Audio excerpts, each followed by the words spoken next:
on aura assez de questions à poser. Comme on vous l'a dit, nous, c'est la barre de Christ, comme vous pouvez le voir derrière. La barre de Christ. Et en l'entrée aussi sur la bâche, là-bas, vous avez vu la barre de Christ. Pour nous, les chrétiens, ce qui n'est pas votre foi, Jésus-Christ est Dieu. Le seul véritable, bien sûr, en dehors de le point de divinité. Et nous savons que vous aussi, votre foi ne dit pas, vous ne confessez pas la même chose. Nous savons que de votre côté, effectivement, votre livre vous dit que c'est effectivement Allah qui est le tout miséricordieux, le très miséricordieux. Et donc, en tout cas, chacun sa foi. Nous respectons les vôtres. Vous respectez aussi notre foi à nous.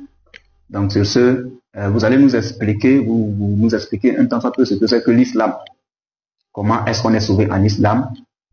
Qu'est-ce qu'il faut faire pour être sauvé en islam? Et si nous avons d'autres questions, nous allons vous les poser. Quelques rites de l'islam,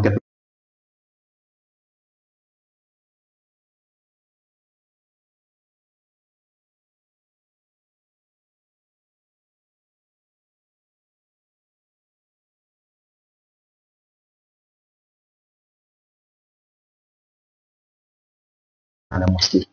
Voilà, on va aussi en parler, c'est très important parce que les gens veulent comprendre. Voilà, parce que depuis un moment, nous savons que l'islam ne se résume pas seulement au Coran. Et nous avons également la sunna du prophète, les hadiths et tout.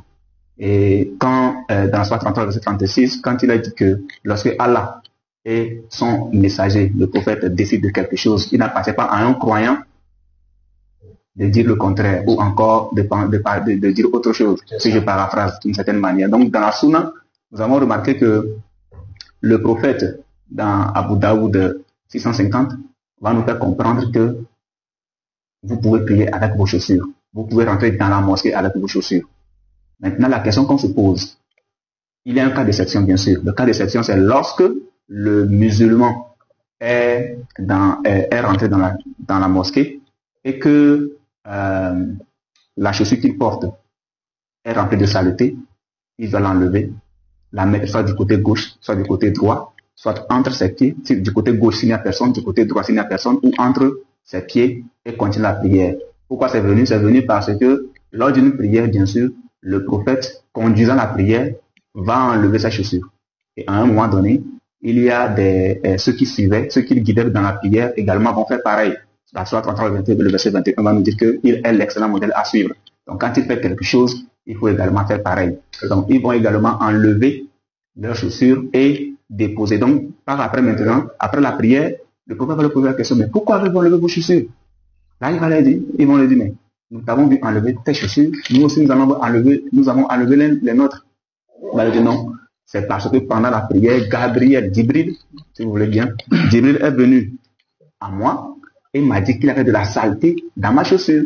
Donc c'est pour ça que je l'ai enlevé. Quant à vous, ce qu'il faut faire, lorsque vous venez à la mosquée et que vous êtes à l'entrée de la mosquée, la meilleure des choses à faire, c'est de vérifier s'il n'y a pas de saleté dans la chaussure. S'il n'y a pas de saleté, vous rentrez et priez avec. S'il y a des saletés, essuyez la chaussure.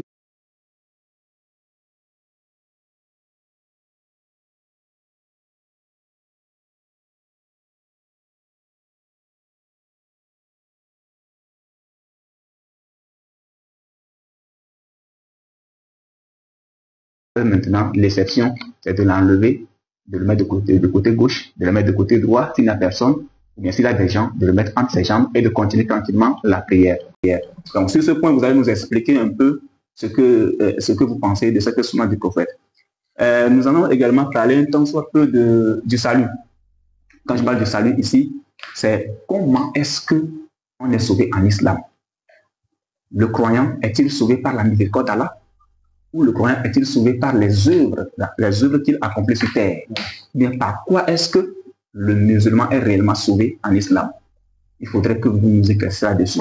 Nous savons que dans la sourate 43, le verset 68 et 70 et suite, il est dit, vous qui êtes musulmans, entrez au paradis. C'est-à-dire, vous et vos épouses, vous y serez fêtés. C'est ce qui est dit. Bon, voilà, ça c'est la promesse d'Allah qui n'a rien à voir avec la réalité. Voilà, ça c'est une promesse qu'Allah a fait aux croyants, qui auront mérité, bien sûr. Voilà, qui auront mérité. Sauf que dans la sourate 19, le 71, on va nous dire qu'il n'y a personne parmi vous qui ne passera pas par l'enfer, car il s'agit d'une sentence irrévocable. Ensuite, nous dirons ceux qui auront été pieux et nous y laisserons les injustes agenouillés. La question qu'on se pose, c'est ceci. Si, dans la Sourate 43, verset 70 à 70, le Dieu de l'islam vous demande d'entrer au paradis, vous et vos épouses, et que vous y serez fêtés, qu'est-ce que le musulman, qu'est-ce que le croyant fait avec le mécréant au même endroit, c'est-à-dire l'enfer? Puisqu'il a dit, il n'y a personne parmi vous qui ne passera pas par l'enfer. C'est-à-dire que c'est un sort réservé à toute l'humanité, y compris les musulmans. Alors, qu'est-ce que...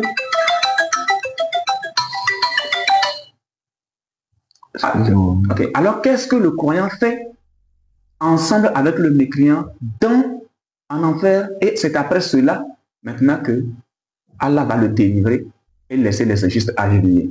Quand nous rentrons un peu dans Bukhari, le volume 1 de Bukhari, livre 12, si je ne me trompe, à 770, on va nous dire quelque chose de très important.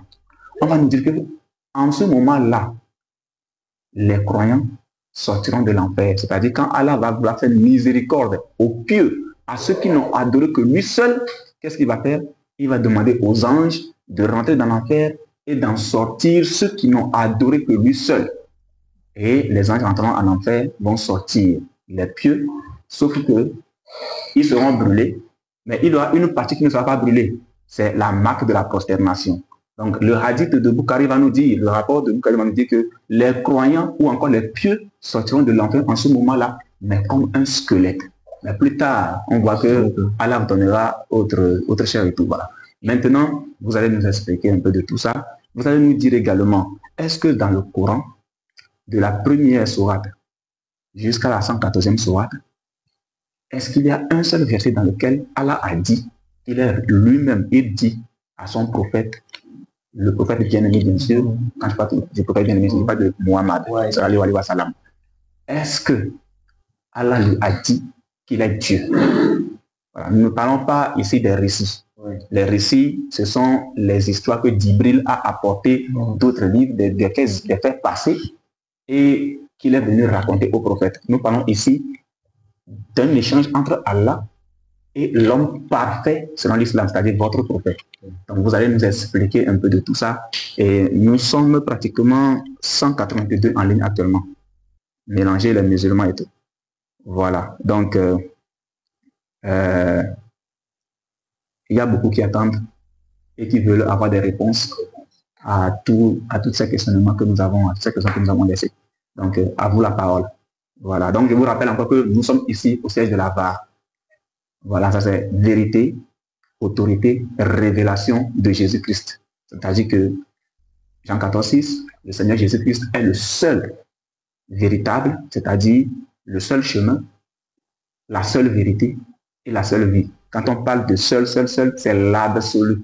Voilà pourquoi nous sommes la vérité, autorité et révélation de Jésus-Christ. Toutefois, ce n'est pas votre foi. Il n'y a pas de souci dessus. Donc, l'imam. Je vais le dire avec les termes qui pourront comprendre. Oui. Dans Jean 14,6, Jésus-Christ dit, je suis le chemin. Al-Sirat al-Mustaqim. Je suis la vérité. Al-Haq. Je suis la vie. Al-Dunya. Jésus-Christ, il est le seul. Il est le chemin. Il est Al-Sirat al-Mustaqim parce qu'il est venu d'en haut. Il connaît le chemin dans lequel il est descendu. Il connaît le chemin pour remonter. Voilà pourquoi il est Al-Sirat al-Mustaqim. Il est Al-Haq. Ça veut dire qu'il est la vérité. À part cette vérité-là, il n'y a pas d'autre vérité. Une autre vérité en dehors de Yassou al-Masir, c'est un mensonge. Et il dit qu'il est la vie. C'est lui qui donne la vie. Le nafs que nous tous nous avons ici, là, c'est Jésus-Christ. Al-Dunya, c'est Jésus-Christ qui nous donne ce nafs. Il n'y a personne d'autre. C'est pour illustrer Jean 14,6. Je ne sais pas si vous connaissez ce passage, imam, mais c'est pour vous donner un passage. Avant que vous ne veniez, il y avait déjà cette vérité connue de tout le monde. Okay. Alléluia. Voilà. Cette vérité était déjà là. 700 ans avant que Al-Kitab Makoum ne vienne. Non. Mashallah. Non. Alhamdulillah. Vous êtes bénis. Merci beaucoup, imam. Je voudrais également vous remercier pour l'invitation acceptée. D'accord. Voilà, c'est très important de discuter dans la fraternité. Et comme je le dis, étant donné qu'il y a toujours des gens qui nous écoutent, nous sommes des jeunes chrétiens sentinelles de la parole de Dieu. Voilà, nous ne sommes pas des chrétiens 2.0 d'autrefois. nous avons une formule, nous sommes comme des effets miroirs. Par exemple, on est venu là, on discute en harmonie, on discute dans la tranquillité. Il y a certaines personnes qui, parfois, quand on échange avec eux, et on a la violence. Et avec ces personnes également, on élève un peu la voix. Mais vous, probablement, tel que vous m'avez abordé la dernière fois, je peux dire que vous êtes, en tout cas, vous êtes un exemple. Vous êtes un exemple. Et j'espère que nos discussions se passeront toujours dans la courtoisie et dans le respect. Voilà, parce que c'est ce que nous demandons toujours. Voilà. Merci beaucoup, Imam. Okay. Vous avez la parole. Allez-y. أعوذ بالله السميع العليم من الشيطان الرجيم بسم الله والحمد لله والصلاة والسلام على أشرف الأنبياء والمرسلين سيدنا وحبيبنا وقائدنا وقدوتنا وقرة أعيننا محمد صلى الله عليه وعلى آله وصحبه أجمعين وبعد وعليكم بتحية الإسلامية تحية من الجنة يوم يقوم الساعة والسلام عليكم ورحمة الله وبركاته. Nous remercions Dieu Allah subhanahu wa ta'ala, le Créateur par excellence, que sa paix et son salut soit sur le sceau des prophètes véritablement envoyés par Allah, sur sa famille ainsi que sur ses compagnons qui l'ont aidé jusqu'au jour de votre vision. Alors, je réponds au nom de Imam Maman Khamis, imam de la mosquée Agbere, qui est également la mosquée centrale de la commune du Golfe 7. Cher Imam Awis, il est imam de la mosquée Abatame, et Cheikh Masoud, il est imam de la mosquée Islam Masjid Cheikh Masjid Mubarak de l'autre côté. Alors, je vous remercie sincèrement pour cette invitation. Alors, c'est seulement la présentation que je peux commencer, laisser aussi mes collègues se présenter et après nous allons rentrer dans le vif du sujet. Merci beaucoup. Je te pardonne.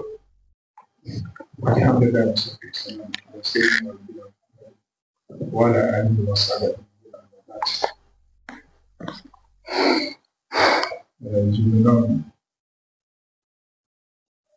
Wuro Abuda Ouais. Ah bon? Wuro Abuda Ouais. Wuro Abuda Ouais. Wuro Abuda. Wuro Abuda Ouais. Donc, nous remercions à Dieu qui nous a réunis. Donc, ça c'est surprise pour nous. Parce qu'on nous a dit qu'il y a une discussion entre la religion, mais le débat, ça concerne le débat de ce que nous avons discuté. Nous n'avons pas déjà le thème sur le point qu'on va discuter. Donc, c'est à notre arrivée ici qu'on nous a donné les points de discussion. Donc, pour cela, nous remercions à Dieu. Inch'Allah, on va développer notre capacité que Dieu nous a donnée. Inch'Allah, je laisse la parole. Nous remercions Allah subhanahu wa ta'ala, le maître du détenteur, l'omniscient, l'omnipotent, Dieu qui fait toutes choses à sa punition ou bien à sa recommandation. Nous attestons qu'il est de celle qui mérite l'adoration sans être associé.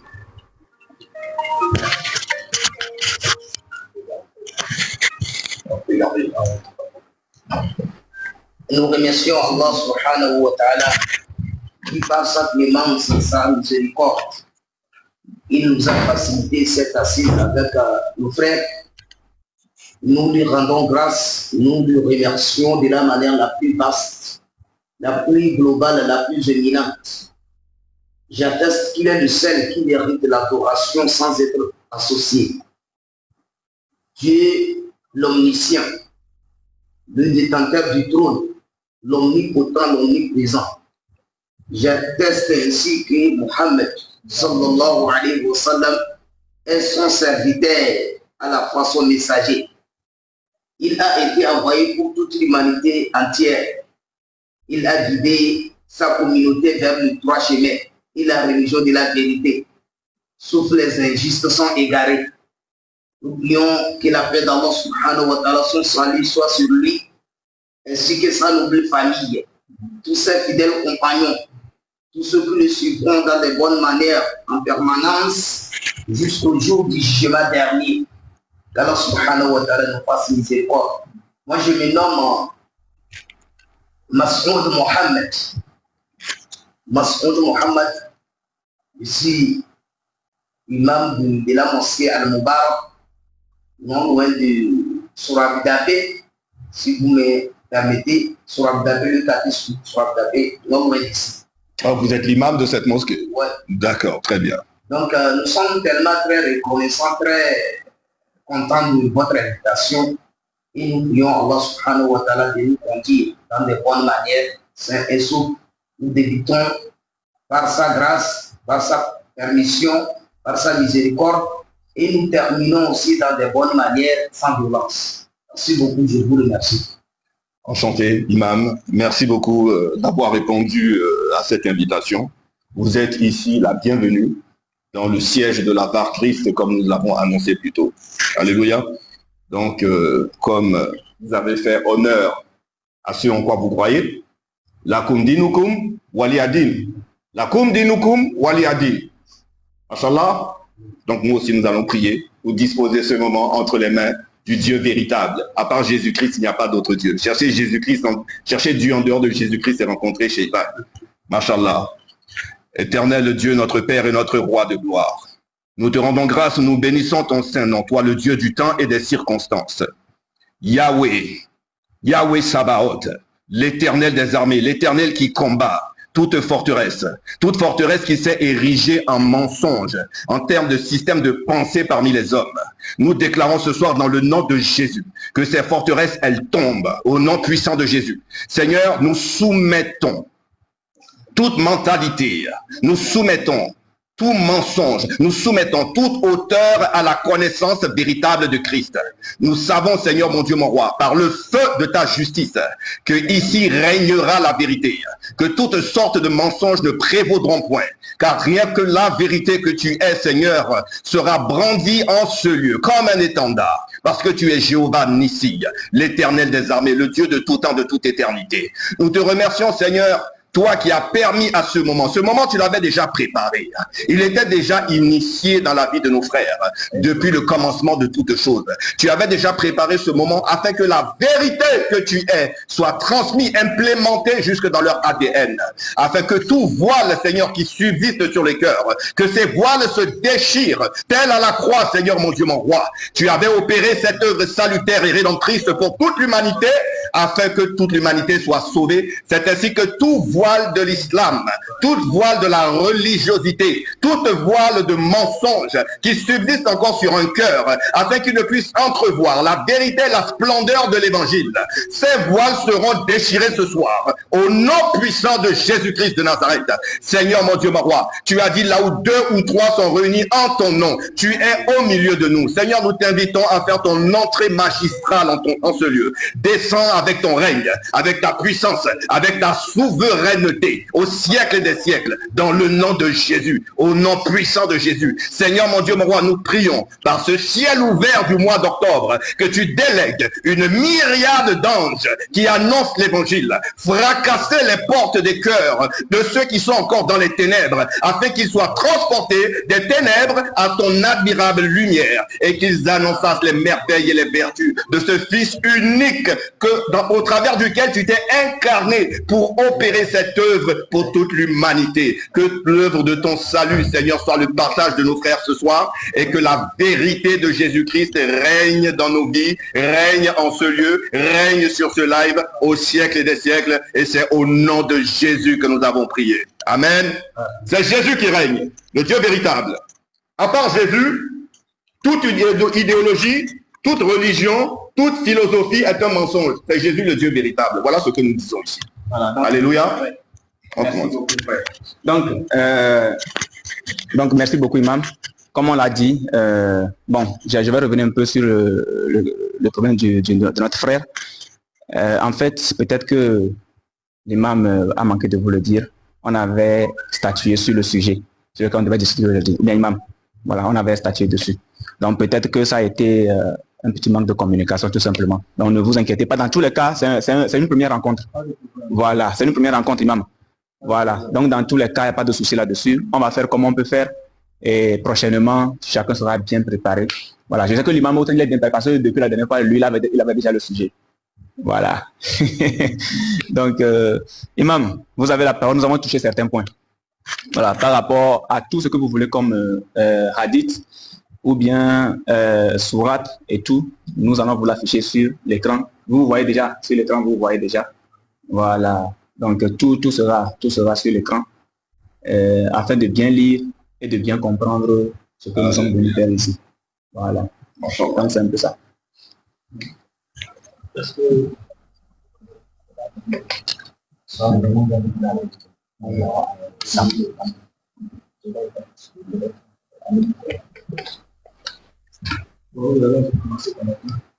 oui, commencez déjà par nous expliquer un peu qui est-ce qui a ordonné aux musulmans d'enlever leurs chaussures avant d'entrer dans la mosquée. Parce que ce que nous voudrions, en fait, avec nous, c'est il est écrit, il est aussi écrit. C'est-à-dire que vous nous sortez les sources et c'est à base de ces sources-là que nous comprenons la réalité des faits. Voilà, donc c'est un peu ça. C'est juste ici, c'est juste ici. Le on pas ici. Non, ici, juste ici. C'est déjà le ça va. Attends.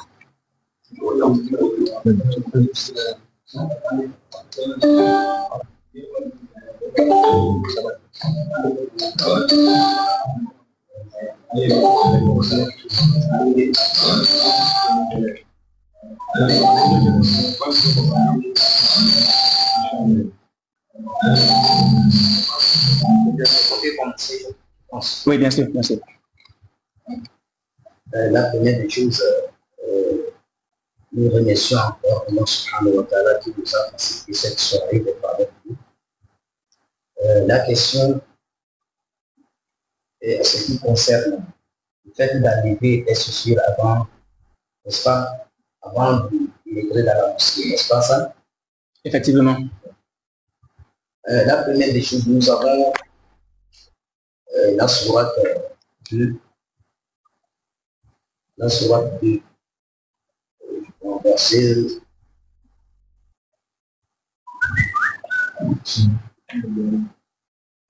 c'est le dernier verset de la sourate Al-Nabash. Le dernier verset de la 286. Le verset 286, c'est ça? Le dernier verset. Amen. Ok.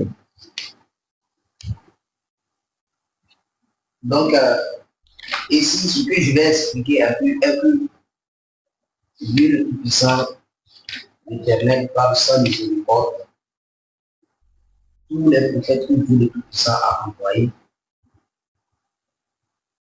nous, chez nous, à l'islam, il n'y a pas la différence entre les messagers, tous les messagers envoyés par Allah, ils sont même chez nous. Pas de différence. Puisqu'ils sont basés seulement sur eux. Voilà. N'approchez pas trop de la bouche. Je disais, chez nous, en islam, nous avons la foi en tous les prophètes que Dieu a envoyés. Puisqu'il n'y a pas la différence entre ces prophètes.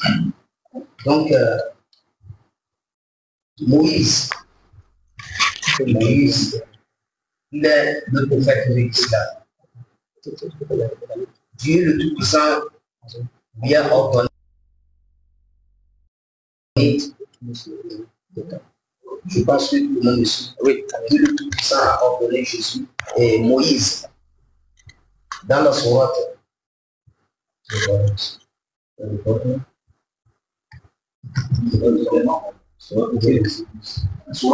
veulent passer le temps. Soit 20. Non, c'est-à-dire le traité, c'est Dieu. Dieu le Tout-Puissant a ordonné à son prophète, son messager Moïse.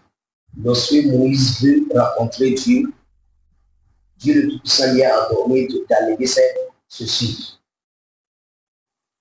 Donc, ce verset montre que chaque fois qu'il veut rencontrer et pour sa valeur, si ce n'est pas quelque chose qui l'empêche, obligatoirement, il doit être propre avant de rencontrer Dieu le Tout-Puissant.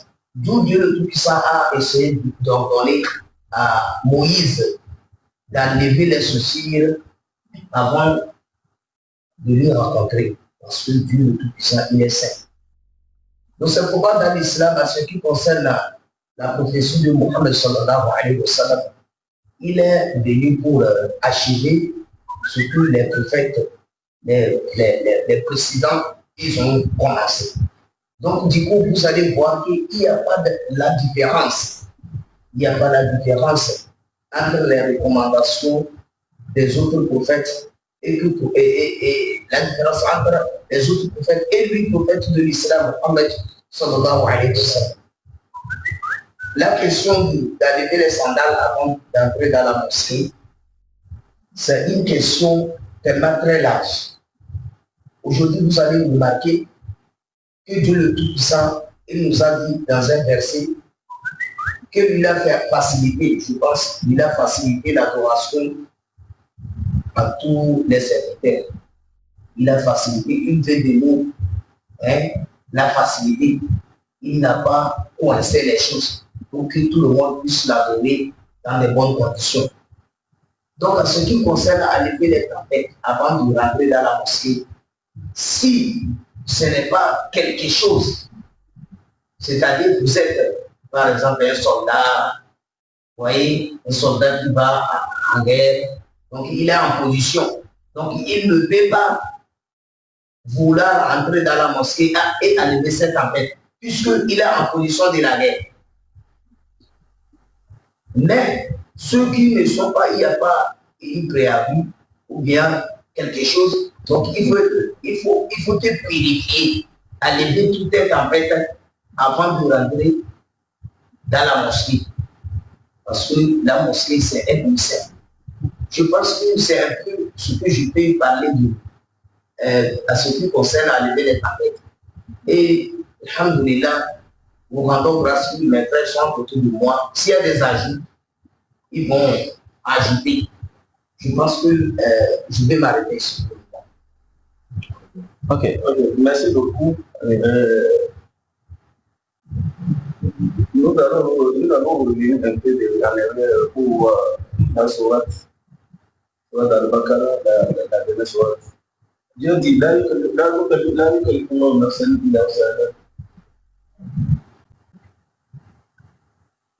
il ne pousse pas ce qui est au-dessus de notre capacité. C'est ce que tu ne peux pas, Dieu ne peut pas te faire. 786.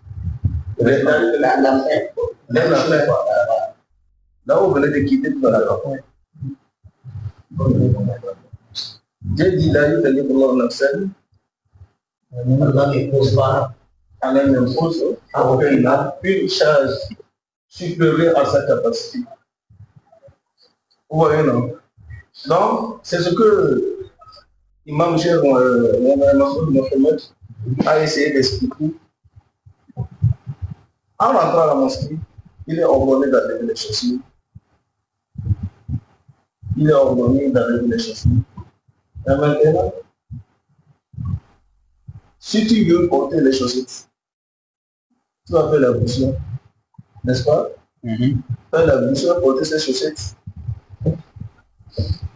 Si tu veux encore prier, tu ne peux pas enlever les chaussettes. Tu vas passer sur les chaussettes. Même les chaussures,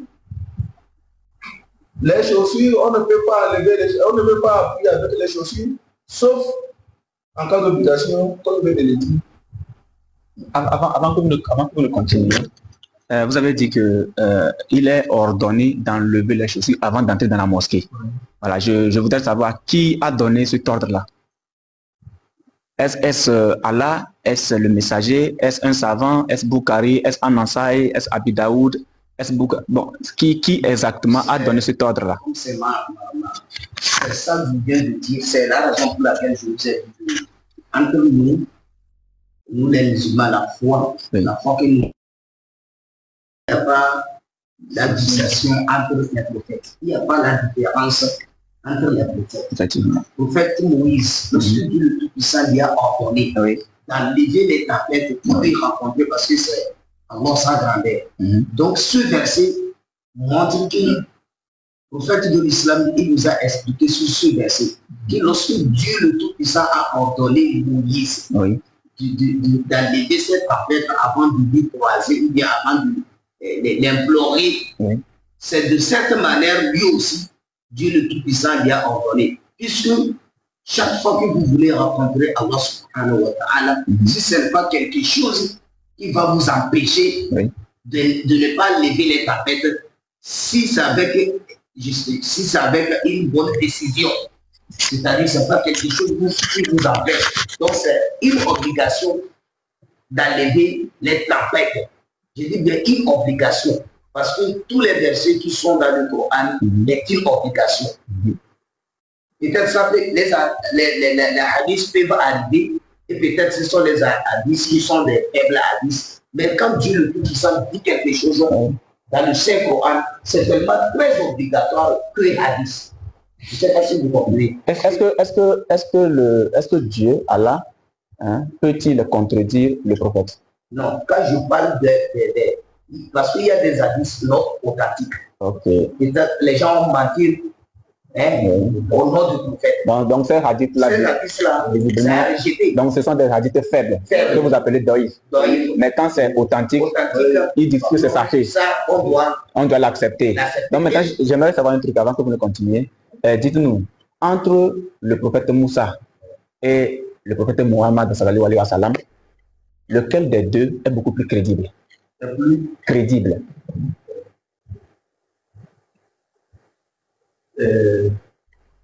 Votre question, je pense qu'il a déjà répondu ça. Nous allons revenir sur cette même verset. On dit Aman Rasulullah, on dirait qu'il y a un peu Aman Bila ou Malaikati, ou Kutubi ou Rasuli. Là, nous pouvons bien aller au Rasuli. Il n'y a pas de distinction entre ces deux. D'accord. Alors, si maintenant je te dis que le prophète Mohammed est plus crédible que le prophète Moïse, seras-tu d'accord? Bon, c'est ce que vous avez lu. Est-ce que si je te dis que le prophète Moïse est plus crédible que le prophète Mohammed, seras-tu d'accord? Alors, vous allez revenir dans le Coran. Dieu a dit le prophète Mohammed, il dit Oma Asanaka il a kafata dinas. Nous t'avons envoyé pour la communauté tout entière. Alors que le prophète Moïse n'a pas été envoyé par l'humanité tout entière. Alors, juger entre les deux qui est plus crédible, qui est plus compliqué. Donc, à partir de cet instant-là, il y a un qui devient plus crédible que l'autre. Mais chez nous, il n'y a pas ça. Parce que c'est la même mission qu'ils ont dû faire. C'est la mission que le prophète Moïse a fait. Et Jésus-Christ a continué. Et c'est ce que le prophète Mohammed s'est venu acheter. Mais Imam, excusez-moi. Vous dites, Moïse est venu pour un peuple donné. Mohammed est venu pour le monde entier. Entre les deux, il y a un qui est plus grand que l'autre.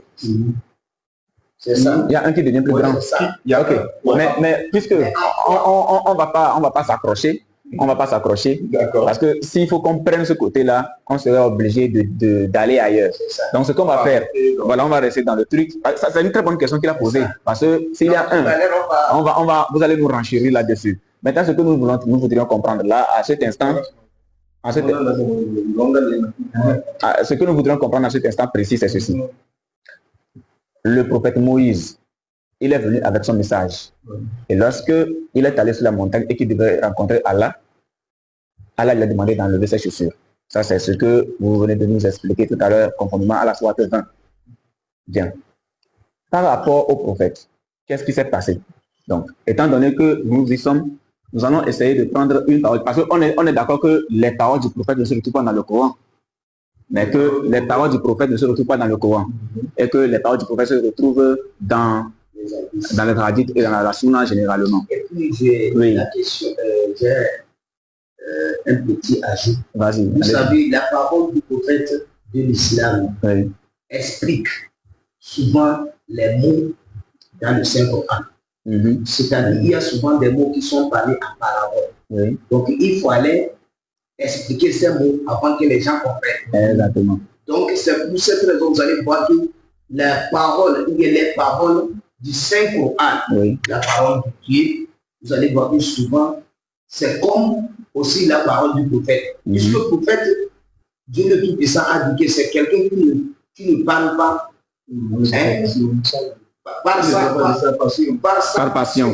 C'est lorsqu'on lui dit de parler, il parle. Quand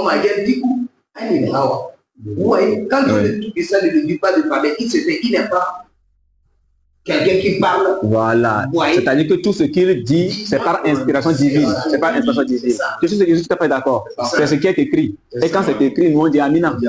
Voilà, on est d'accord. Donc, voilà, la Sourate 33, verset 21. En effet, vous avez dans le messager d'Allah un excellent modèle à suivre pour quiconque espère en Allah et au jour dernier invoque Allah fréquemment. Donc ici, tout le monde, tous les musulmans, je dirais, ont dans le messager d'Allah un excellent modèle à suivre. Donc si le messager d'Allah dit que ceci est blanc, alors que nous le voyons noir, c'est que le Coran doit dire que c'est blanc. On est d'accord? Si le messager d'Allah dit que ceci est blanc, alors que tous les Corans le voient noir, c'est que tout le Coran doit accepter que c'est blanc. Donc, puisque c'est lui qui est un excellent modèle à suivre. Ça, c'est ce qu'on nous dit ici. Alors, je vais descendre au 36, où on va nous dire ceci. Il n'appartient pas à un croyant ou à une croyante. Une fois qu'Allah et son messager ont décidé d'une chose, d'avoir encore le choix dans leur façon d'agir. Ce qui veut dire que si le messager d'Allah dit, imam, vous devrez rentrer dans la mosquée avec les chaussures, il n'appartient pas à l'imam de dire que moi, je vais enlever mes chaussures avant d'entrer dans la mosquée. On est d'accord? Si le messager d'Allah dit, arrivez à la mosquée, enlevez vos chaussures, entrez dans la mosquée, qui est nu, et faites votre salat, il n'appartient pas à l'imam de dire, moi j'entre dans la mosquée avec mes chaussures. Mais puisque nous sommes dans une situation qui est précise, qui a ordonné d'enlever les chaussures avant d'entrer dans la mosquée, qu'est-ce que le messager d'Allah sallallahu alayhi wa sallam nous dit sur ce fait? C'est ce qui nous importe actuellement. Donc, ici, je reprends le verset, il n'appartient pas à un croyant ou à une croyante, une fois qu'Allah et son messager ont décidé, et on sait que Allah décide dans le Coran, le messager décide dans les hadiths et la sunna en général. Donc, ont décidé d'une chose, d'avoir encore le choix dans leur façon d'agir. Et quiconque désobéit à Allah et à son messager, c'est égaré, c'est également évident. Avant de continuer, je voudrais savoir, lorsque le messager d'Allah dit par exemple, qu'avant d'entrer dans la mosquée, il faut enlever les chaussures, et qu'un croyant ou une croyante se permet, elle, ou encore il, de rentrer dans la mosquée avec les chaussures, il a désobéi à Allah. Il a désobéi à son messager. Mais dans ce cas, il devient quoi? Il devient un mécréant. Un koufar. Oui, vous savez, ce que vous dites, c'est clair. C'est clair. Mais vous savez que Dieu le Tout-Puissant, il a le pouvoir de toutes choses. Et souvent, il a créé son serviteur en fait. Et chez nous, quand on parle de Al-Insan, l'homme, ça vient du mot oublier. Al-Insan en arabe. Quand on dit Al-Insan, celui qui oublie. Voilà. Mais est-ce que l'oubli peut devenir répétitif? Je viens. Est-ce que l'oubli peut devenir répétitif? C'est une maladie. Une maladie. Voilà. Donc, ce qui veut dire que lorsque le messager a dit enlevez vos chaussures avant d'entrer dans la mosquée, et qu'un quelconque croyant se permet de rentrer dans la mosquée une fois, on le retient par oubli. Une fois, on le retient, on le rappelle à l'ordre. Deuxième fois, on le retient, on le rappelle à l'ordre. Et que lui ne continue pas à le faire, là, c'est qu'il est devenu un koufar. On est d'accord. On est d'accord, il est devenu un koufar. On est d'accord là-bas. Voilà. Pourquoi? Parce que ce que moi j'ai à dire est que Dieu le Tout-Puissant, c'est lui seul qui peut contrôler toutes choses. Souvent, le prophète de l'islam, c'est une créature. Oui. Je ne sais pas si vous comprenez. Effectivement. Donc, il n'est pas le prophète de l'islam. Vous voulez parler de Mohammed? Je vais parler de Mohammed sallallahu alayhi wa sallam. D'accord. Vous-même, vous connaissez, oui. C'est-à-dire la cause de son arrivée sur cette terre. C'est deux personnes. Exactement. N'est-ce pas? Oui. Donc, vous allez voir à ce qui concerne la question, l'homme oublie et que ça se répète. Oui. En islam, il y a une façon qu'il faut corriger cela. On ne peut pas pénaliser la personne en disant que non, la personne, il est devenu mécréant. Oui, mais quand c'est répétitif, quand par exemple vous reprenez la personne à l'ordre, peut-être Allah, le messager a dit, n'entrez pas dans la mosquée avec vos chaussures. Et que cette personne, ce musulman, je dirais bien, ce croyant, ce pieux, lui se permet de rentrer dans la mosquée tous les jours alors que vous le rappelez à l'ordre et qu'il n'obéit pas. Il est devenu quoi? Dans ce cas, il devient quoi? Dans ce cas, oui. Comme vous l'avez dit, dans ce cas, c'est que chez nous, on dit qu'il est devenu pécheur. Il est devenu pécheur. Mais non mécréant. Non mécréant. Parce que cette action oui. n'enlève pas définitivement l'homme dans l'islam. Parce qu'il y a des actions qui enlèvent l'homme définitivement. Tu es devenu Ok, on a des actions. On va en revenir. Oui, je comprends, on va en revenir. Du coup, cette action que la personne fait, chaque fois, l'action-là ne peut pas faire de cette personne un mécréant. Ok. Je ne sais pas si vous comprenez. Je comprends. Le poids, le poids de cette action. Quoi. Mais à l'époque du prophète, quel est le châtiment de ceux qui le désobéissent? Le châtiment de ceux qui désobéissent à la parole du prophète. Le châtiment de ces personnes-là. Non, le châtiment de ces personnes-là, c'est-à-dire ils ont, je ne sais pas comment l'expliquer. Est-ce que, bon, pour être plus précis, est-ce que le prophète pardonnait régulièrement les erreurs répétitives? Le prophète de l'islam, souvent il pardonne. Et souvent il punissait. Ça dépend de la gravité. Mais ça dépend aussi de l'action. Ok, maintenant ce que moi je veux savoir, excusez-moi, ce que moi je voudrais savoir, si vous, aujourd'hui, le messager d'Allah dit, enlevez vos chaussures avant d'entrer dans la mosquée, est-ce que vous serez capable de désobéir à cette parole et de rentrer dans la mosquée avec vos chaussures et prier? Est-ce que vous serez en mesure de faire ça? Non. Vous ne serez pas en mesure de le faire? Non. Très bien. Mais si vous le faites, vous devenez quoi? Bon, comme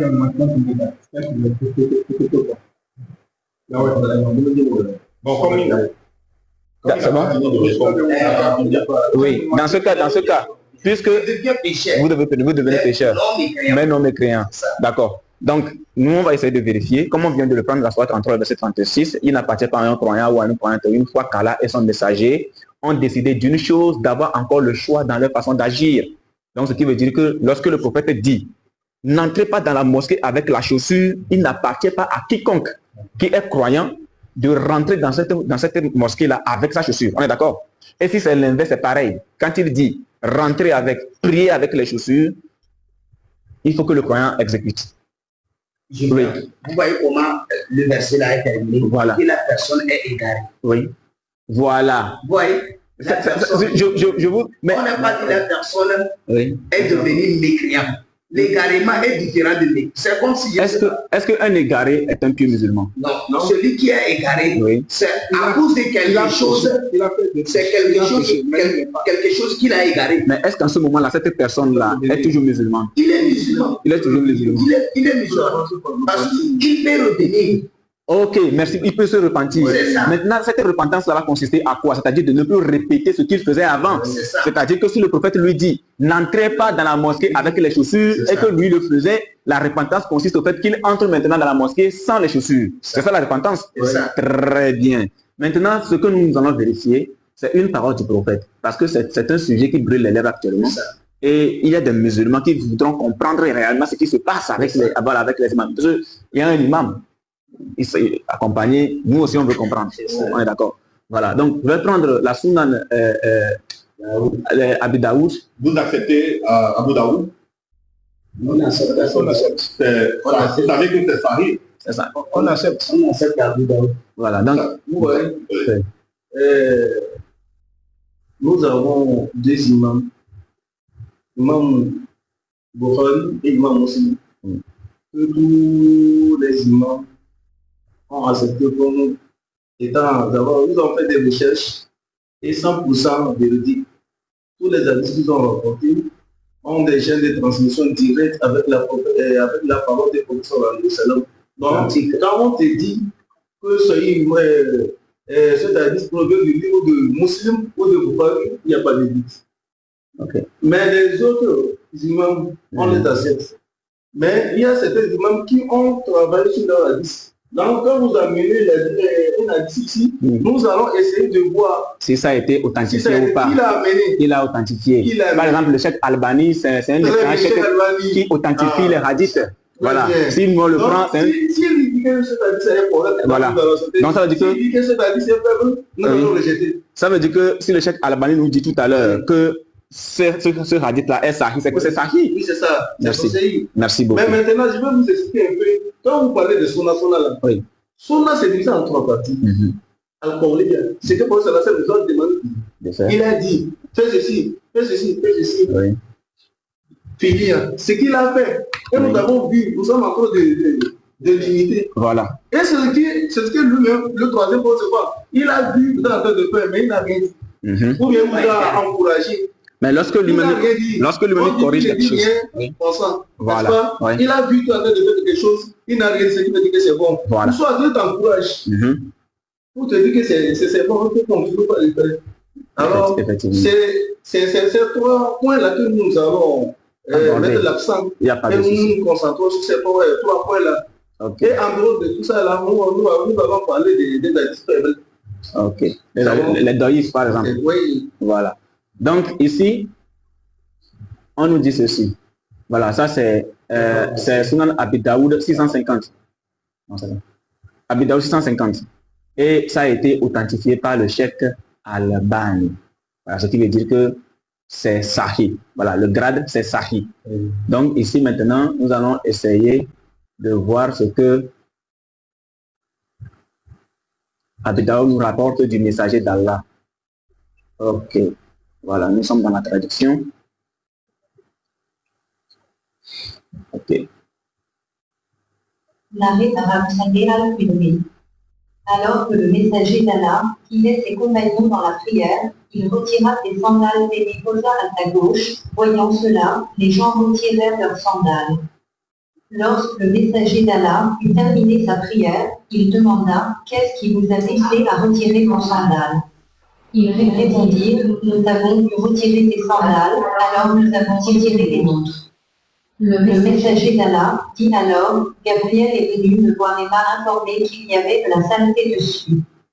Lorsqu'un d'entre vous vient à la mosquée, il doit vérifier, s'il trouve de la saleté sur ses sandales, il doit l'essuyer et prier avec. » Voilà. Donc ici, on nous rapporte quelque chose de très important. Pendant que le messager d'Allah était dans la mosquée, en train de prier, il y avait des compagnons derrière, des gens qui le suivaient derrière. Et à un moment donné, pendant la prière, il enlève ses chaussures et le met de côté. Il les met de côté. Et au même moment, la sourate 33, verset 21, on s'en rappelle, un excellent modèle à... Merci beaucoup. Donc, les compagnons vont appliquer ce verset-là. Ben, si notre hôte, c'est-à-dire si notre messager enlève ses chaussures, ben, pourquoi nous devons porter les chaussures? Il faut qu'on les enlève aussi. Donc, très respectueusement, nos très chers compagnons du prophète ont aussi enlevé leurs chaussures et les ont déposées. Après la prière, le prophète est venu à eux, comme le texte nous le dit, il leur a posé la question. Ah, imam, qu'est-ce qui t'a poussé à enlever tes chaussures? Donc, imam va dire au prophète, ah, prophète, la sourate 33, verset 21, c'est toi qui nous a dit, tu es un excellent modèle à suivre. Il faut forcément que je fasse comme toi. Donc, comme tu as enlevé tes chaussures, moi aussi, j'ai enlevé mes chaussures, juste pour te ressembler. Là, maintenant, le prophète va dire, alhamdoulilah. Mais tu sais ce qui s'est passé? C'est parce que, pendant que je priais, Gabriel est venu à moi, ou encore Djibril est venu à moi, et il m'a dit, les chaussures que je porte là, pendant cette prière-là, les chaussures-là comportaient des saletés. Voilà pourquoi je les ai enlevées et je les ai mis de côté. Donc, maintenant, il va donner un conseil. Il va leur dire, le messager d'Allah dit alors, Gabriel est venu me voir et m'a informé qu'il y avait de la saleté dessus. Lorsque, maintenant, il va ordonner quelque chose. Lorsque l'un d'entre vous vient à la mosquée, là, il précise le lieu. Vient à la mosquée, il doit, ça devient un devoir. ça devient un devoir pour l'imam, ça devient un devoir pour l'imam, ça devient un devoir pour notre très cher ami également. Il doit, c'est un devoir, voilà, il doit vérifier, c'est-à-dire qu'il passe des étapes, c'est chronologique. Il doit vérifier s'il trouve de la saleté sur ses sandales. S'il trouve de la saleté sur ses sandales, comme vous êtes venu tout à l'heure, je vous ai dit non, rentrez avec, vous avez dit non, que bon, c'est l'habitude. Temps normal, de vérifier s'il trouve de la saleté sur ses sandales, il doit l'essuyer. Il n'a pas dit de l'enlever et de déposer à l'entrée de la mosquée, non. Mais il a dit, il doit l'essuyer et de faire quoi avec? Et de faire quoi avec? Regardez. De rentrer, non pas seulement de rentrer avec. Il y a un truc. Regardez. Et de prier avec. Merci beaucoup. Il a fait avec quoi en ce moment-là? Avec les chaussures. Bon, ça, c'est un ordre de la part du prophète Mohammed sallallahu alayhi wa sallam. Maintenant, la question que nous on pose, c'est là que vient notre question. Ça, c'est un ordre. Le hadith est sahih, authentifié par le cheikh Albani que vous avez tous confirmé tout à l'heure. Et je l'ai reçu avec joie. Maintenant, la question que nous on pose, c'est celle-ci. En dehors du prophète là, qui est venu donner l'ordre maintenant d'enlever les chaussures avant d'entrer dans la mosquée. Ça, c'est la question marteau-pilon. On appelle ça marteau-pilon. Voilà, c'est la question qui gangrène également. Les musulmans sont, on est là, vous êtes suivis par plus de 300 personnes. Plus de 300 personnes. Vous pouvez même le regarder à partir de là. Okay. Merci beaucoup. Vous voyez les hadiths. Quand vous étudiez, vous avez votre licence, vous choisissez les départements ou les facultés. Il y a les facultés d'hadith, les facultés de dawa, c'est-à-dire prêche. Il y a des spécialités. Vous voyez les hadiths. Il y a certains hadiths qui viennent, 2 ou 3, qui se contredisent. Qui se contredisent, mais ils sont tous des solis. Maintenant, comment nous allons faire? Nous allons voir qui est le premier Dieu de nous. Ici, le souci est que on n'était pas préparé sur ce thème pour chercher à mieux comprendre. Ça veut pour chercher les références et pour donner des références. C'est pourquoi ça nous bloque un peu. Ok. Ouais, non. Chercher des références. Parce que, professeur Dalé le célèbre, s'il y a 2 hadiths qui viennent, qui se contredisent, alors que c'est ça de son livre, alors on va voir, c'est que le premier, c'est que le deuxième. Donc le deuxième est venu protéger le premier. Alors après cet incident, le professeur Dalé a dit, alors pour éviter tout, alors enlevez vos chaussures. Comment? Je n'ai pas compris. Mais j'aime pas les références là en tête pour vous indiquer. Ouais, non. C'est-à-dire que, non, je n'ai pas bien suivi. C'est-à-dire que après cette indication. Oui. Maintenant il est dit, quiconque entre dans la mosquée doit enlever ses chaussures. Mais vous n'avez pas la référence. Oui, mais j'aime pas les références. Pour vous donner. Ok. Ce que j'ai à ajouter est que, comme mon frère vient de dire, vous savez, les hadiths, nous appelons les hadiths, ceux du fait. Par exemple, l'hadith là qu'on a mené, c'est à ce qui concerne les hadiths de la prière. C'est-à-dire les hadiths de la prière, les conséquences, les causes. Vous voyez, cette porte-là, c'est la porte, si vous rentrez, il y a un livre qu'on appelle Al-Kitab ou Ahkam. Ahkam min khayr al-bariya. C'est-à-dire le livre des lois pour toutes choses. Là-bas, vous allez voir comment prier. Il y a seulement la porte, c'est-à-dire la porte de la prière. On va parler seulement sur les hadiths de la prière. Et vous allez voir aussi, il y a par exemple la porte de l'aumône. Donc c'est comme ça, c'est divisé. Donc vous allez voir tous les hadiths qui vont parler de l'aumône. Les hadiths qui se contredisent. Pourquoi? Parce que Dieu le Tout-Puissant, il a dit dans les Coran, il faut me chercher, c'est comme c'est dans la sourate, mais j'oublie. Dieu a dit, souvent il y a des recommandations. Lui, il efface, c'est-à-dire il va essayer de nous dire, laissez de faire ça. et faire ça là. C'est-à-dire ce que je vous réalise, je vois que peut-être ça peut, bon nombre peut tomber dedans. C'est-à-dire les gens peuvent pécher dedans. Donc du coup, je vous pardonne ça là et je vous ordonne ce qui est facile. C'est que est meilleur que ce que je vous ai interdit de faire. Par exemple, la 10 là, la 10 là, vous allez voir, par exemple, Dieu le Tout-Puissant, il nous a dit, si on vous voulez parler de la soirée de verset 106, hein? On ne trouve pas l'eau, hein? Oui. On doit faire comment? Avec du sable. Vous voyez?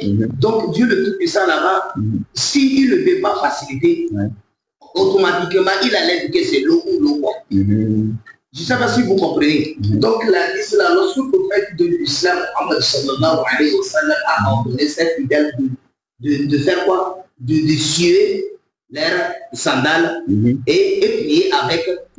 C'est-à-dire, il y a cause. Il y a pourquoi. Oui, puisque ici il a expliqué en fait. Il a expliqué la raison pour laquelle il faut l'essuyer avant de prier. C'est pourquoi j'ai dit. Mais au prime abord, il faut quand même retenir que le prophète lui-même priait déjà avec ses chaussures. C'est ce que j'ai dit. Je ne le dis pas. Et souvent ce que vous dites, vous allez voir des recommandations. Dieu ordonne au prophète de l'islam de faire quelque chose et il allège pour nous.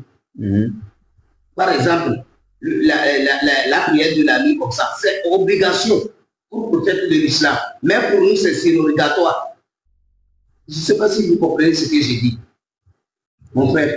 J'essaie de comprendre, sauf que jusqu'ici, Boukhari va nous citer, va nous parler de la même chose, puisque vous avez cité Boukhari tout à l'heure, comme étant également un article rapporteur de hadith. Dans Boukhari 5850, que je vais vous montrer.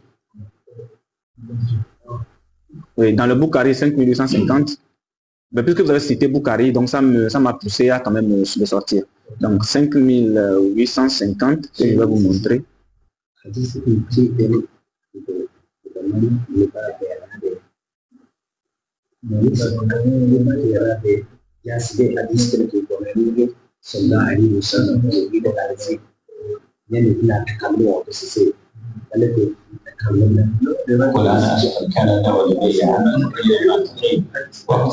Donc, ici,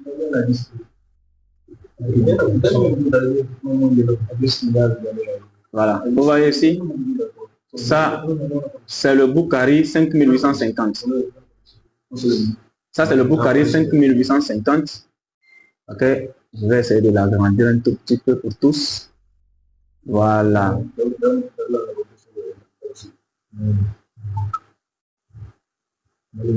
Ok, donc on écoute. Voilà. Abu Maslama a rapporté.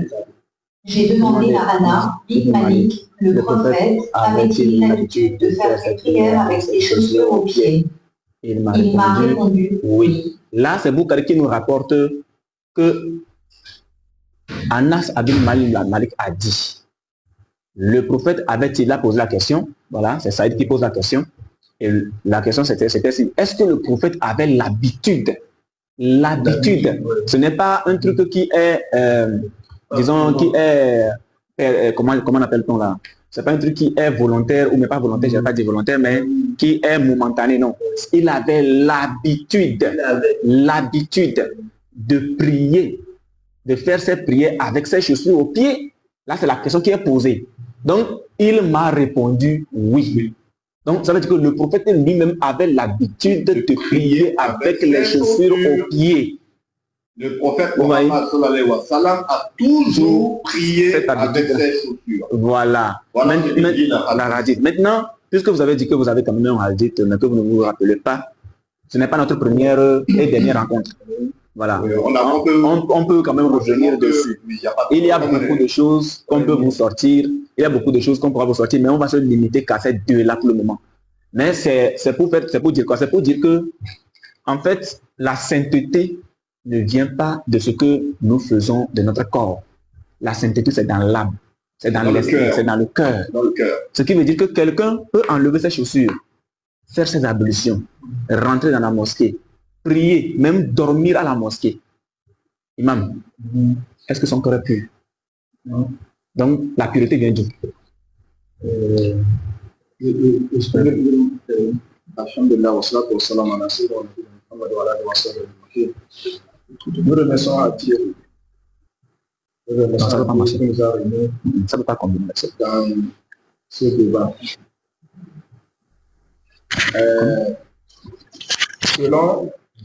Selon l'hadith du prophète sallallahu alayhi wa sallam, l'hadith du Bukhari, qui nous confirmait que le prophète sallallahu alayhi wa sallam avait prié avec les sandalettes.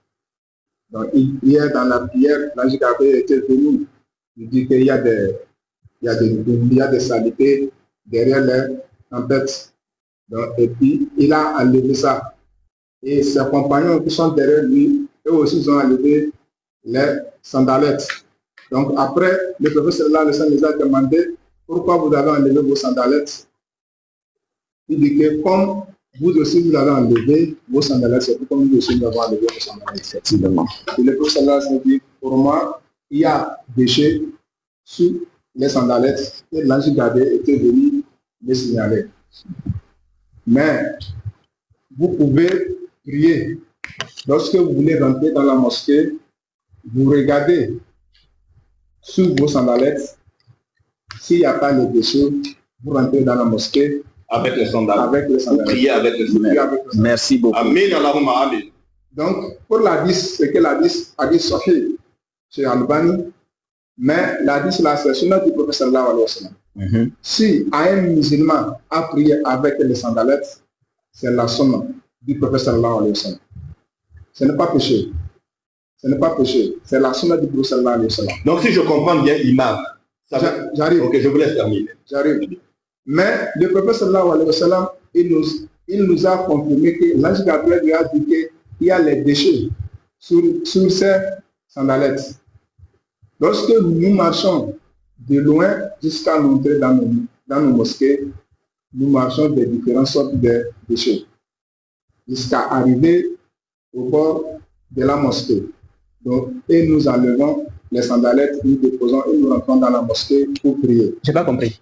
Je dis que lorsque nous voulons aller à la mosquée, oui, nous quittons de nos maisons jusqu'à la mosquée, nous marchons avec les déchets. Exactement.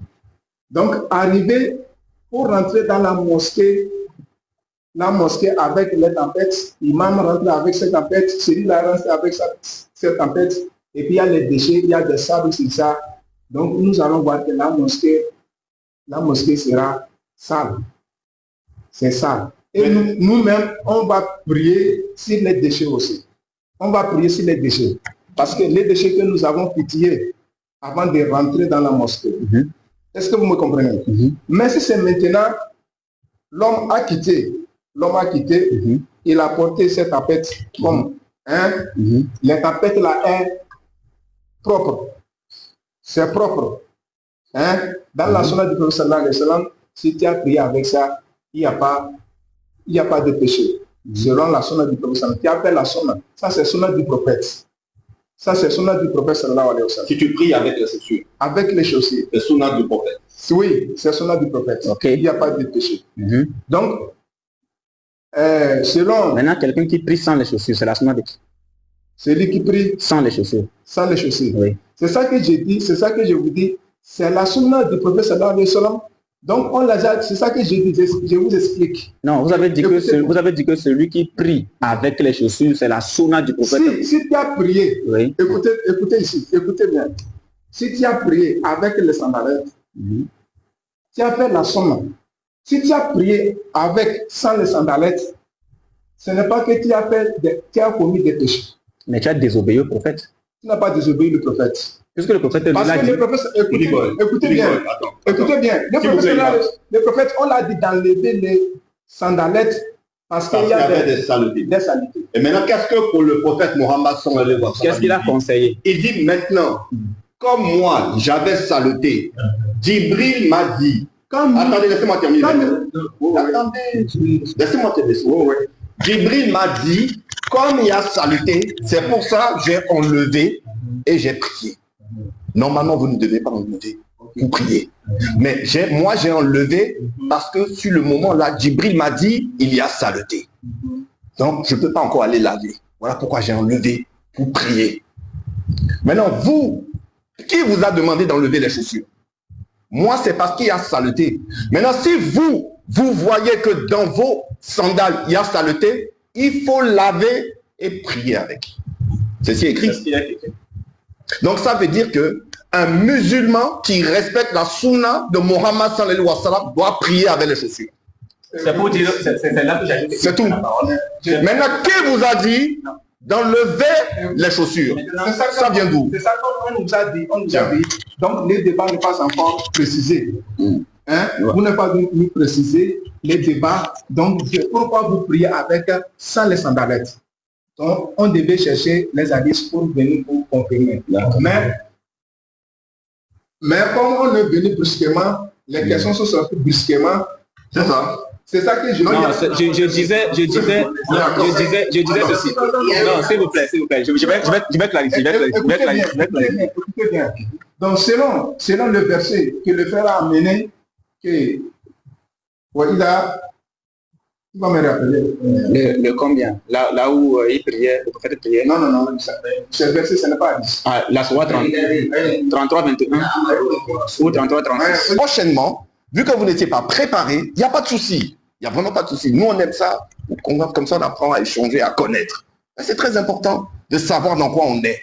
Vous comprenez? Donc, prochainement, vous nous dites simplement quel est le prochain jour. Comme ça, on vous laisse le temps d'aller faire les recherches pour savoir d'où vient le fait que vous priez sans chaussures. Alors que pour le prophète Mohammed sallallahu alayhi wa sallam, tous les jours prient avec les chaussures.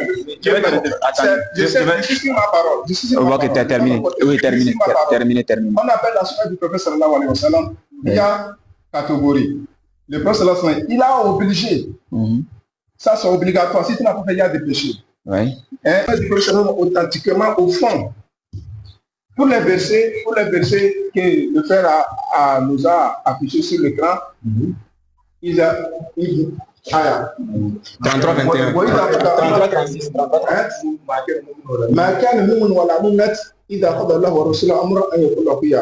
Donc, le verset là est arrivé à l'époque de Zénab. Donc, ce n'est pas le verset qui est venu ici là. À l'époque des Zénob, à cause. Donc, écoutez bien. Donc, c'est pourquoi on a fait du changement? La cause de l'arrivée du verset. Est-ce que vous me comprenez? Oui. Donc, si vous prenez directement les versets les explications du français, vous traduisez en même temps et vous confirmez en même temps les versets du Coran, vous allez échouer et vous allez tomber. Donc, des fois, il faut demander ou bien chercher des livres qu'on a détaillés, tafsir en arabe. Parce qu'en français, on a expliqué ça,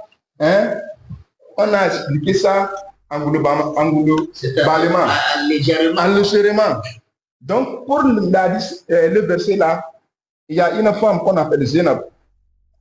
Zénab là, il y a un frère. Zéïd qui va plus tard, qui va divorcer de Zéinab et ensuite... Donc, le professeur allait demander la main de Zéinab. Voilà. Donc, la mère de Zéinab, elle pensait que c'est le prophète. Mais après que le prophète a dit que non, c'est mon enfant, Zéid. Et en ce moment, la mère de Zéid, la mère de Zéinab, elle dit que, donc, si...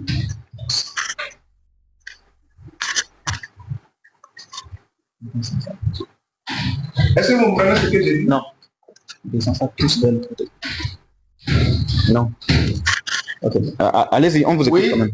La mère des élèves, elle dit que maintenant, elle-même, elle va chercher la confirmation avec les élèves.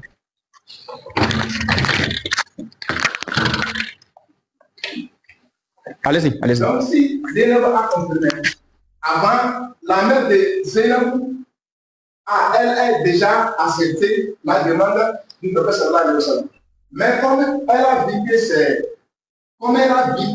c'est l'enfant du prophète sallallahu alayhi wa sallam, mais ce n'est pas son propre enfant. C'était son fils adoptif. Oui. Et Zéinab était sa cousine paternelle. C'est ça. Voilà. Donc, en ce moment, ils sont en train de... Ils regardent elle regardait si est-ce que ça va aller ou bien ça ne va pas aller.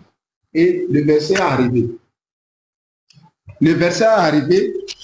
Tu n'étant pas un croyant, en tant que le prophète sallallahu alayhi wa sallam, s'il vous a fixé quelque chose, il faut que tu acceptes. Est-ce que vous comprenez? Donc, ça c'est autre chose. Et de ce que vous avez nous amené pour les hadiths. Pour les hadiths, le prophète sallallahu alayhi wa sallam, l'hadith là n'amène pas à un croyant musulman qui n'a pas rentré dans la mosquée et prié avec les sandalettes, il est devenu mécréant ou bien égaré. Sur ce cas, écoute, non, je veux revenir sur, puisque je ne veux pas que ça m'échappe. Est-ce qu'on est d'accord que jusqu'ici, nous n'avons aucune source, aucun hadith, aucune source, aucun verset coranique où le prophète dit qu'à l'entrée de la mosquée, d'enlever les chaussures et de rentrer dans la mosquée? On est d'accord que jusqu'ici, il n'y en a pas. Moi, j'ai dit ce que je vous ai dit. Oui. Quand Dieu le Tout-Puissant, il a ordonné à Moïse. Oui. Non, au niveau de Moïse, on est d'accord que selon l'islam... Une sorte de... Je ne sais pas comment... Oui, mais là on n'est pas... ça ne parle pas de la mosquée, puis ça parle d'un prophète. Puisque en islam, les prophètes sont meilleurs que les croyants tout simplement. En islam, les prophètes sont meilleurs que les croyants.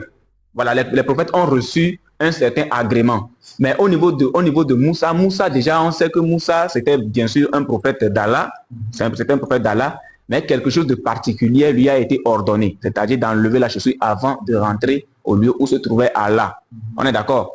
Sauf que, si Allah ne devrait pas se contredire, il n'allait pas venir envoyer Jibril pour ordonner autre chose au prophète. Et le prophète vient avec autre chose. Ça veut dire que moi, je comprends par là que chaque messager avec son message. On est d'accord? Maintenant, vous suivez le prophète Mohammed sallallahu alayhi wa sallam et non Moussa. C'est-à-dire votre prophète phare, celui-là que vous suivez, selon la sourate 33, verset 21, c'est le prophète Mohammed sallallahu alayhi wa sallam. Maintenant, voilà l'excellent modèle à suivre. Ce n'est pas Moussa. Maintenant, voici ce que le prophète dit, l'excellent modèle dit, c'est de rentrer dans la mosquée. Je vais vous sortir un hadith tout à l'heure, je vous le montre déjà, où ça va clarifier même de l'ablution jusqu'à l'accomplissement de la salate. On est d'accord? Là, ça va clarifier les faits. Ce qui veut dire que nous n'avons pas trouvé un seul ou encore une seule source où le prophète dit que lorsque vous vous déplacez depuis votre domicile et que vous arrivez à la mosquée, enlevez votre sandale, déposez-la à l'entrée parce que vous avez marché dans la saleté, enlevez-la et déposez. Non, c'est pas ce qui s'est passé. Mais dans le Ibn Majah 750, le prophète va demander à ce qu'il y ait toujours un lieu de purification. J'en ai vu dans votre mosquée là-bas, il y a un lieu de purification qui a été réservé à tous les croyants qui viennent à la mosquée et qui doivent faire l'ablution avant d'entrer. C'est à partir de là que le prophète va dire que vérifiez. Donc pendant que tu fais ton ablution, il faut aussi vérifier si ta chaussure elle est sale. Si elle est sale, tu la nettoies. Tu rentres et tu pries avec. Alors, je vous fais lire ceci. Je vous fais lire le Mousnad Ahmad 625. Vous allez voir quelque chose que le prophète a accompli. Voilà. Je vous... Oui. On va clôturer ici. On va passer à autre chose. Voilà. Puisque prochainement, je vais espérer que vous nous apportiez des sources. Oui. Quand nous venons de dire qu'on n'était pas préparé, c'est pas parce que on n'a pas les preuves à vous donner. Mais le débat n'est pas dans notre langue maternelle ou bien ce que nous avons l'habitude de prêcher dans vos mosquées. Ouais.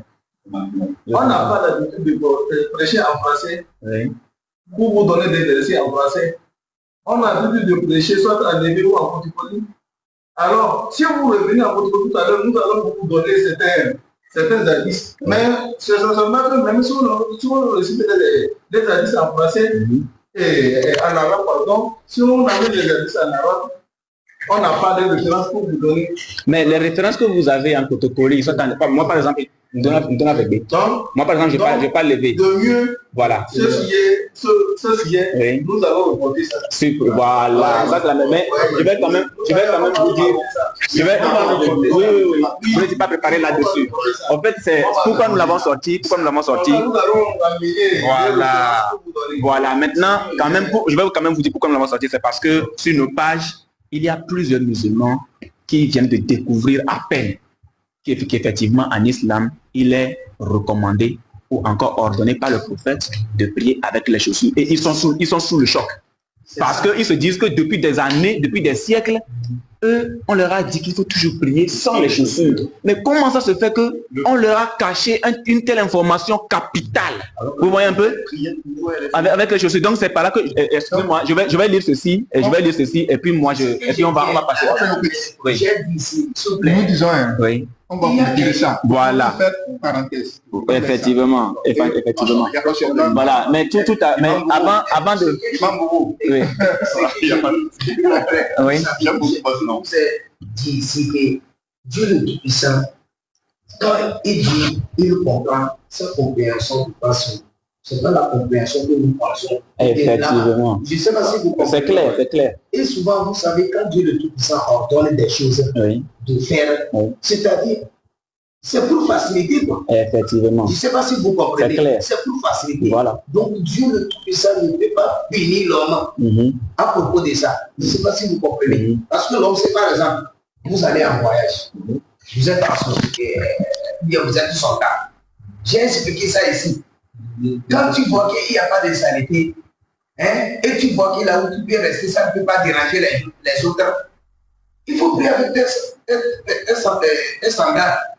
Je ne sais pas si vous comprenez, votre prière est exaucée. Mais si vous voyez que non, ici j'ai la possibilité, je suis libre, il faut enlever cette tempête et prier.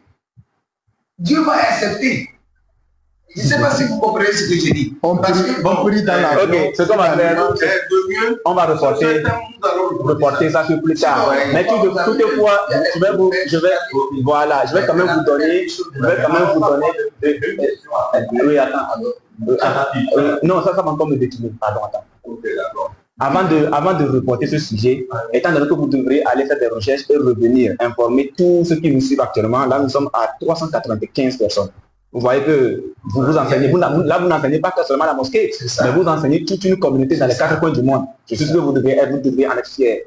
Voilà, parce que là, votre enseignement ne se limite pas aujourd'hui qu'à la mosquée. On est d'accord? Maintenant, avant de reporter le sujet, je vais quand même vous mettre un petit miel sur les lèvres qui va vous permettre de bien faire votre recherche et de revenir prochainement très fort. On est d'accord? Donc, on va écouter ceci.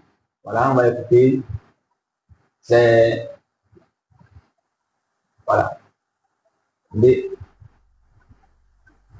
Voilà, c'est le...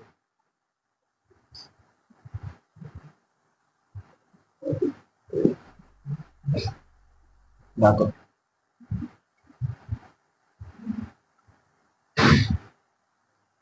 Voilà, c'est le musulman Ahmad 625.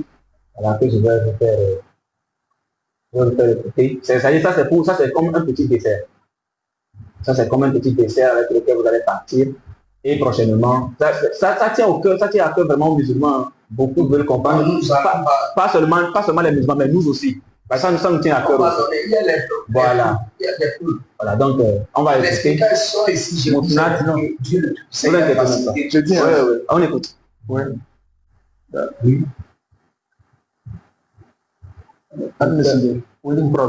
Il a été rapporté qu'Ibn Naba a dit: Ali est entré chez moi et a demandé de l'eau pour faire ses ablutions. Je lui ai apporté un récipient en bois contenant environ un mât et je l'ai posé devant lui. Il avait uriné et il a dit: Pour Ibn Naba, ne devrais-je pas faire mes ablutions pour toi comme le messager d'Allah les faisait? J'ai répondu: Oui, que mon père et ma mère soient sacrifiés pour toi. Il a dit: Un récipient a été placé devant lui et il s'est lavé les mains, puis il s'est rincé la bouche, a pris de l'eau dans son nez et l'a expiré. Puis il a pris de l'eau dans ses mains et l'a établi. Ce qu'on va faire, je vais le dire pour aller plus vite. Comme ça va être beaucoup plus compréhensible pour tous. Ça, c'est juste pour permettre le sujet passer à autre chose. Voilà, il a été rapporté qu'Ibn Abbas a dit, Ibn Abbas, vous le connaissez très bien, c'est un très proche du prophète Mohammed sallallahu alayhi wa sallam. Alors, il a été rapporté qu'Ibn Abbas a dit: Ali est entré chez moi et a demandé de l'eau pour faire ses ablutions. Je lui ai apporté un récipient en bois contenant environ 1 meute et je l'ai posé devant lui.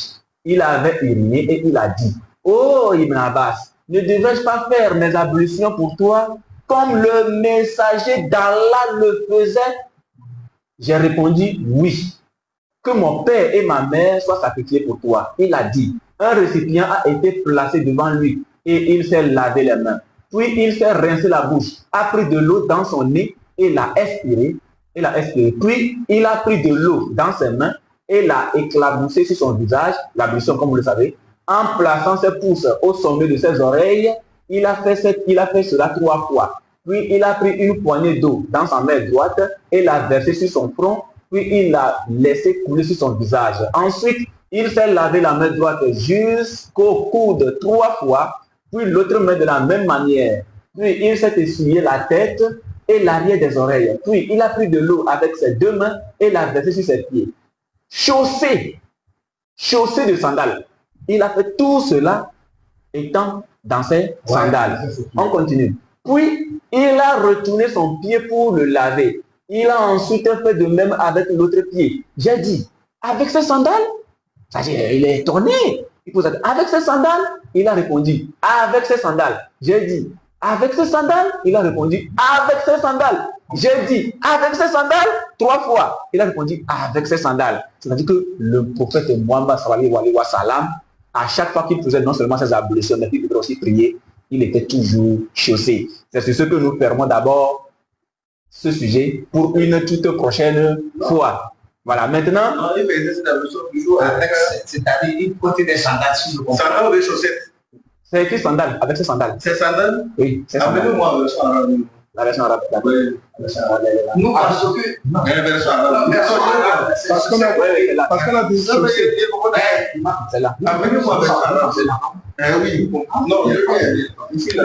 Voilà. En haut, vers le bas. Voilà, vers le bas. Voilà.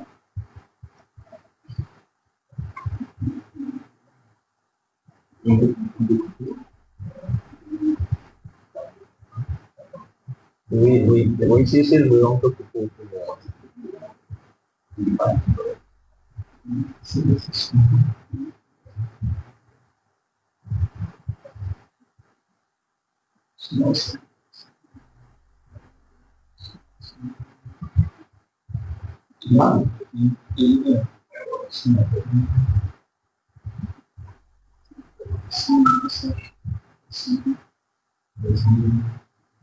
Ici, lorsque le prophète de l'islam veut enseigner les gens, c'est-à-dire comment, si peut-être l'homme est dans ce cercle, comment il peut effectuer la punition sans aller et que la vie est venue.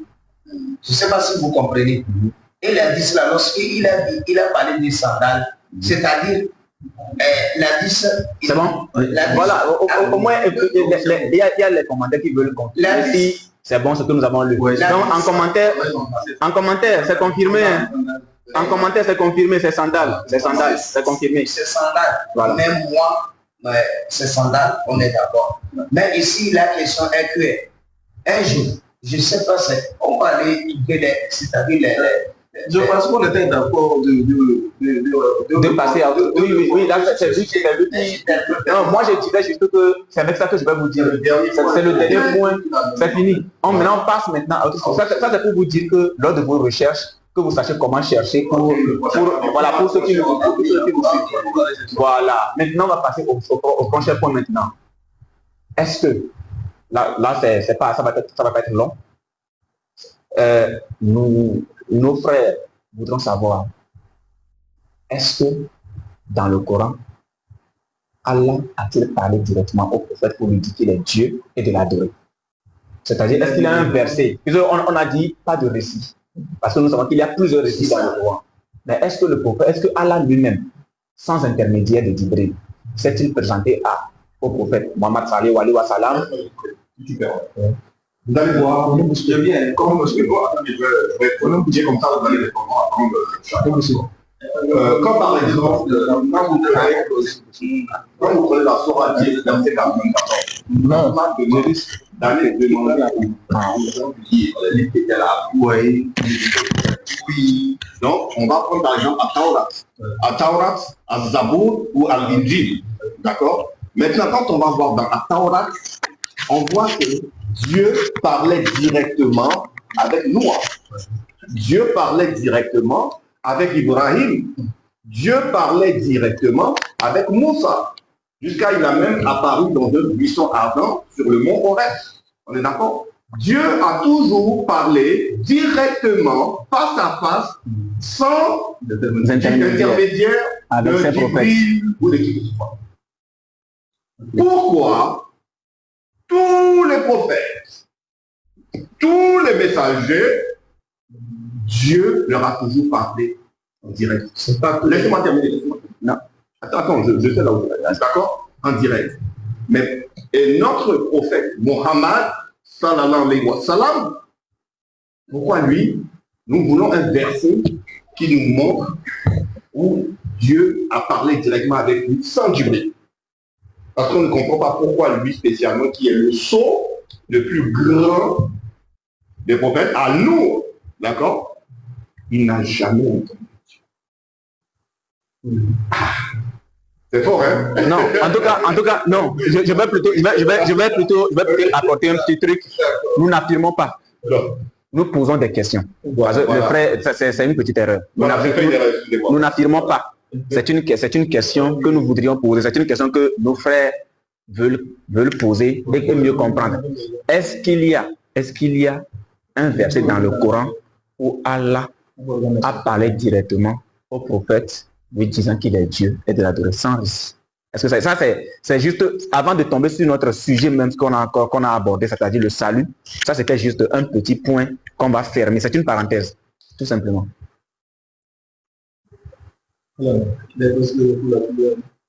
Ah ouais.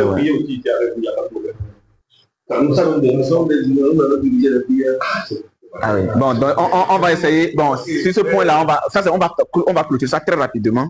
Et puis non, c'est à 18h. C'est à 18h. Donc disons qu'on peut passer encore 10 minutes ensemble.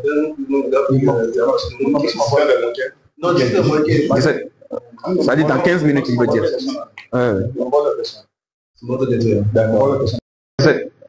Ça dit dans 15 minutes, il veut dire.